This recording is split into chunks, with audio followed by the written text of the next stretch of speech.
Warahmatullahi wabarakatuh. Perkenalkan, nama saya David Ferdianto, NIM 049, Pendidikan Bahasa dan Sastra Indonesia 5B. Di sini saya akan menjelaskan tentang teori levelansi 1 dan 2, pragmatik dan pikiran 1, pragmatik dan pikiran 2, bentuk-bentuk pragmatik, ilokasi, lokusi, perlokusi, implikator, peranggapan, deksis, maksim, kerjasama, dan kesantunan. Yang pertama, teori relevansi 1. Teori relevansi yaitu teori yang harus dipenuhi penunturan dalam melakukan percakapan supaya maksud dan ujaran dapat tersampaikan dengan jelas dan mudah tersimpan kepada pendengar dan mitra tutur. Dan untuk memahami maksud secara implisit dibutuhkan kognisi dan penuturan dan mitra supaya nyambung dalam percakapan tersebut. Teori relevansi 2. Teori relevansi dimbawakan oleh Spectrum dan Wilson dan dasar pemikiran bahwa komunikasi bergantung pada kognitif. Keberlangsungan komunikasi berjalan seiring dan dengan bagaimana prinsip relevansi ini dimanfaatkan. Komponen komunikasi dalam prinsip relevansi ini sesungguhnya merupakan penempatan dari keempat prinsip kerjasama Grace dalam satu prinsip. Prinsip tersebut harus dimiliki oleh setiap partisipan percakapan dengan berasumsi bahwa penuturan lain setelah berusaha bersikap serelevan mungkin. Asumsi ini pun kemudian diharapkan dapat mendapatkan implikasi yang sebenar-benarnya dengan usaha pemrosesan yang semudah-mudahnya. Komponen kognitif dan teori relevansi memudahkan proses kognitif sebagai proses untuk mendapatkan informasi yang relevan. Yang dimaksud dengan informasi yang relevan yaitu informasi yang memiliki efek konstruksional terhadap tuturan. Norma sains dianggap bermakna dan berlaku pula sebaliknya. Ciri-ciri teori relevansi yang diajukan oleh Spectrum dan Wilson dibagi menjadi 3, yaitu yang pertama kaidah-kaidah elemensi entry, logika konsep-konsep. Yang kedua peran deduksi dan memahami ujaran. Yang ketiga konsep fungsional konfirmasi. Pragmatik dan pikiran. Yang pertama, kebutuhan terhadap kajian pragmatik terhadap pikiran. Bahasa merupakan cerminan terbaik bagi pikiran, yaitu membentuk penalaran manusia. Hal ini merupakan pernyataan Leibniz tahun 1646.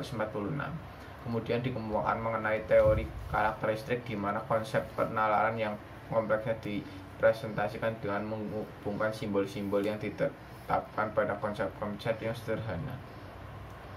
Apabila dicermati lebih mendalam, karakteristik universal ini sangat mirip dengan sistem logika formal yang tentunya di dalamnya terhadap kaidah-kaidah lokal. Operasi pikiran. Untuk melihat pemahaman pikiran dilakukan dengan cara mengkaji partikel-partikel linguistik, sehingga dari sini kita dapat tarik pada hakikatnya. Leibniz memahami hubungan bahasa dan pikiran mirip dengan logika formal. Selanjutnya ada pragmatik dan modularitas. Modularitas tesis pikiran merupakan pemandangan penggunaan bahasa mendasari pendekatan modul terhadap pragmatik. Asumsi yang dibahas dalam modularitas ini meliputi asumsi referensi, kompetisi, dan organisasi. Teori modularitas tersebut dinyatakan dan dipertahankan oleh Cassatt. Ia mengungkapkan bahwa pragmatik dalam pikiran memiliki rumusan dasar, yaitu modul pragmatik, sistem sentral, dan bidang pemisah. Menurut pendapatnya, modul pragmatik menyebabkan prosesan sintaksis, sintak, dan semantik yang akan menghasilkan daya literal. Rumusan kedua terhadap sistem sentral, Cassatt menghubungkan dengan modul persepsi visual, modul pikiran, dan modul kognitif. Cassatt juga mengatakan bahwa dalam menghubungkan pragmatik dan pikiran terdapat bidang pemisah baru, ekspresi, indeksi, dan peranggapan dan pikiran 2. Spectrum dan Wilson tentang modularitas pragmatik. Wilson dan Spectrum tahun 2002 dalam jurnal Bahasa dan Pikiran membahas tentang pragmatics, modularity, dan mildreading, bahwa masalah utama pragmatics adalah makna kalimat sangat undertenitas makna pembicara. Tujuan pragmatis adalah untuk menjelaskan bagaimana kesengajaan antara makna kalimat dan makna yang dipahami pembaca. Dengan tegas, makna menyatakan pembelaannya terhadap grade secara luas. Maka menyatakan proses introspeksi ini tidak hanya terdiri umumnya menerapkan kemampuan membaca pikiran tertentu komunikatif dominan. Sebaliknya ini melebatkan berdeksasi pemahaman modul dengan prinsip-prinsip mekanisme tersebut. Bentuk-bentuk pragmatik. Bentuk-bentuk pragmatik berdasarkan fungsi dan tindak tutur. Yang pertama ilokasi, ilokusi, perlokusi. Bentuk-bentuk pragmatik berdasarkan implikator yaitu implikator konvensional dan implikator percakapan. Bentuk-bentuk pragmatik berdasarkan rujukan atau referensi. Yang pertama ada anafora, yaitu kata atau frasa pengganti untuk menunjukkan kata yang telah disebutkan sebelumnya. Yang kedua ada katafora, yaitu kata atau frasa yang pengganti untuk menunjukkan pada kata yang belum disebutkan akan disebutkan berikutnya setelah kata pengganti. Bentuk-bentuk pragmatik berdasarkan prinsip kerjasama. Yang pertama ada maksim kuantitas, yang kedua ada maksim kualitas, yang ketiga ada maksim hubungan, yang keempat adalah maksim cara. Bentuk-bentuk pragmatik berdasarkan prinsip kesopanan. Yang pertama ada maksim kebijaksanaan, yang kedua adalah maksim penerimaan atau kedermawanan, yang ketiga adalah maksim kemurahan atau pujian, yang keempat adalah maksim kerendah hati, yang kelima adalah maksim kesepakatan atau kecocokan, yang keenam adalah maksim kesimpatian. Bentuk-bentuk pragmatik berdasarkan peranggapan. Yang pertama ada peranggapan semantik, yang kedua ada peranggapan pragmatik. Lokasi, ilokusi, dan perlokusi. Yang pertama lokasi. Lokusi adalah tindak tutur dalam bentuk kalimat yang bermakna dan tepat dipahami. Austin dan Scott dalam Radin 2009. Contohnya, selama pandemik mahasiswa UMP melakukan pembelajaran daring. Ilokusi adalah tindak tutur yang biasanya didefinisikan dengan kalimat performance yang ekspresif. Ilokusi juga dapat dikatakan satu bentuk ujaran yang tidak hanya berfungsi untuk mengungkapkan atau menginformasikan sesuatu, juga untuk melakukan suatu tundakan. Contoh pembelajaran daring tidak efektif membuat mahasiswa tertekan. Perlokusi adalah tindakan untuk mempengaruhi mitra tutur pamungkas tahun 2012. Contohnya, mahasiswa program studi bahasa dan sastra Indonesia tertekan akibat pembelajaran tugas online. Implikator adalah maksud yang tersirat dari apa yang diujarkan. Implikator konvensional adalah implikator yang diperoleh langsung dari makna kata, bukan dari prinsip percakapan, atau dalam kata lain tersebut kalimat menjelaskan kalimat sebelumnya yang dimiliki sebuah hubungan makna. Contohnya pada kalimat tidak usah dilarang, Dian memang keras kepala. Dari kalimat tersebut dapat dilihat bahwa secara konvensional Dian dan keras kepala memiliki suatu hubungan makna bahwa Dian sulit sekali diatur. Implikator percakapan adalah implikator pragmatik yang tersirat dalam suatu percakapan. Di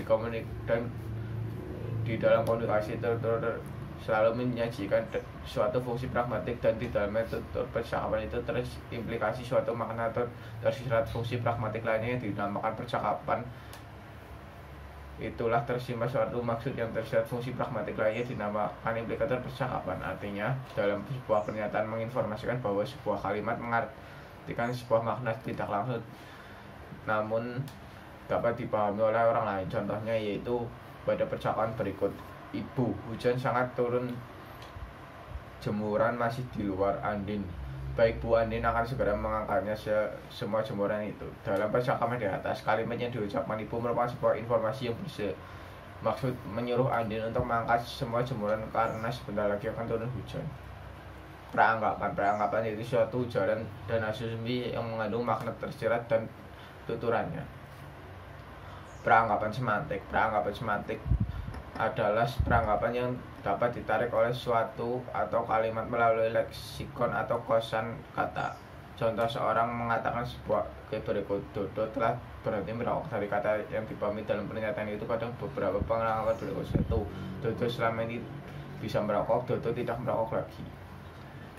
Peranggapan pragmatik adalah peranggapan yang ditarik berdasarkan kontraksi ketika satu kalimat atau pernyataan itu diucapkan. Konteks ini dapat berupa sintesis, pembacaan, ilokasi, dan lain-lain. Contoh, pada suatu waktu daring seorang laki-laki ke rumah Tono. Tono adalah seorang direktur suatu perusahaan. Tono pun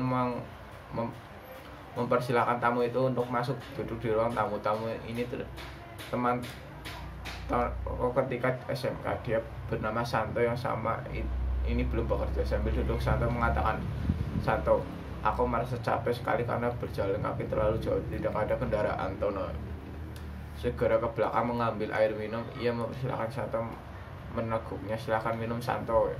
Terima kasih, kau tahu benar aku merasa haus. Dari percakapan di atas dapat diketahui bahwa Santo bercerita tentang proses sampainya ke rumah Tono. Tono beranggapan, satu, ada sesuatu yang diminta oleh Santo. Dua, Santo ingin minum. Selain itu, berdasarkan percakapan di atas dapat diketahui peranggapan semantik kalimat tamu. Yang pertama adalah Santo merasa capek, yang kedua tidak ada kendaraan di jalan. Dalam hal ini tampak perbedaan antara peranggapan semantik dan peranggapan pragmatik.